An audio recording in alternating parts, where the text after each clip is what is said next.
Hey there, welcome back to Scott Buys Houses. I'm Scott Mitchell, owner of Otter Buy Homes here in Middle Tennessee.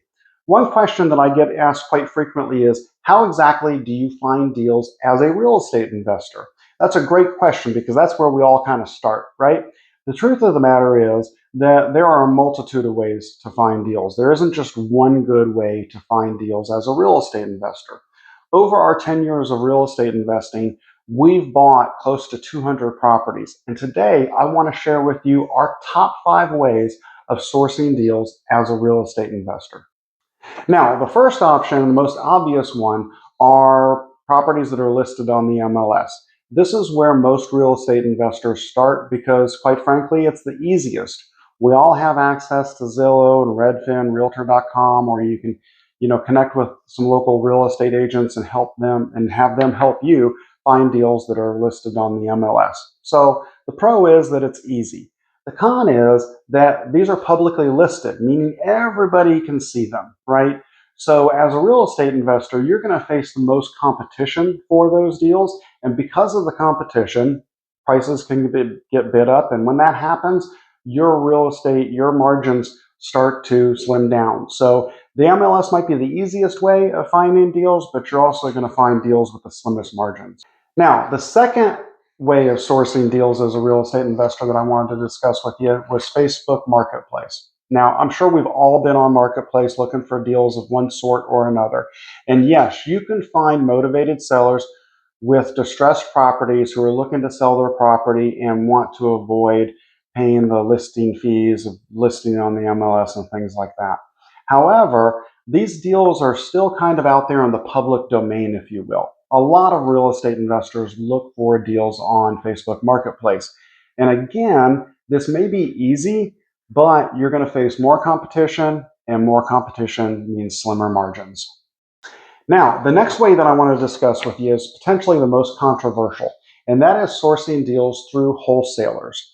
Now, if you're not familiar with wholesalers, these are individuals who go out and source off-market deals, at least we hope they're off-market deals, by getting direct to seller, negotiating a property, putting it under contract, and then trying to assign their contract to an investor at a higher price. Now, there are good wholesalers out there, but there are a lot of bad wholesalers out there as well.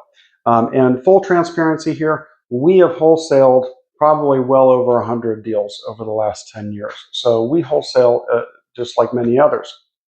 With that being said, it comes down to that wholesaler's knowledge and ability to accurately project ARV and rehab costs. If you can find a good wholesaler who can accurately project numbers and price deals appropriately, then that could be a fantastic resource for you. Now, the next option for sourcing deals that I wanted to throw out there is probably the most time intensive, the most labor intensive, but it really doesn't cost you anything, and it can be a great way of finding deals.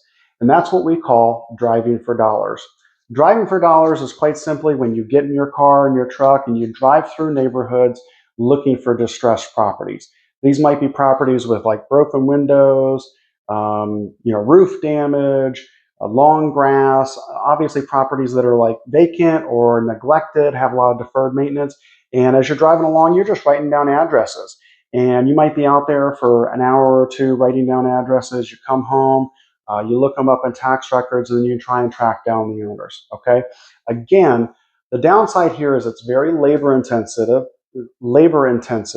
However, the benefit is that if you can get direct to seller and that individual homeowner is motivated to sell, you can find some fantastic deals that way.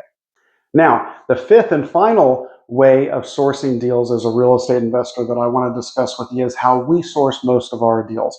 And that is through direct to seller marketing. This could be through Facebook ads, Google ads, direct mail, pay per click, could be television or billboard advertising. But regardless of what medium it takes, you're paying for advertising in the hopes of getting homeowners and sellers, hopefully distressed sellers or sellers of distressed properties, to call you directly. Okay. Now, the downside is that it can be very costly.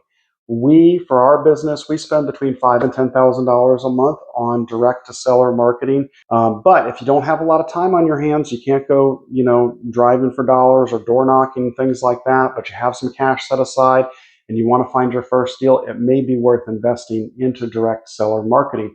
Because again, if you're direct to seller, if you're negotiating with them one-on-one, you have the best chances of finding the deal with the best margins. So, with all of that being said, at the end of the day, every investor we know who's been doing this for any length of time has multiple sources for finding deals, whether it be through the MLS, through direct to seller marketing, through wholesalers. They're going to be finding deals and sourcing deals in a variety of ways. They don't just pick one avenue and stick with it. So, what I'd encourage you to do is pick one or two methods for finding your first deal, and then pursue that. And as you grow, add more ways of sourcing deals to your repertoire. Now, I'm curious, if you're a seasoned investor out there, I'd love to hear how you source deals. Do you have other means of sourcing deals other than the 5 that we discussed today? What works best for you? Thank you all so much for watching. If you like this content, make sure that you give us a thumbs up and subscribe to our channel, and we hope to see you again soon.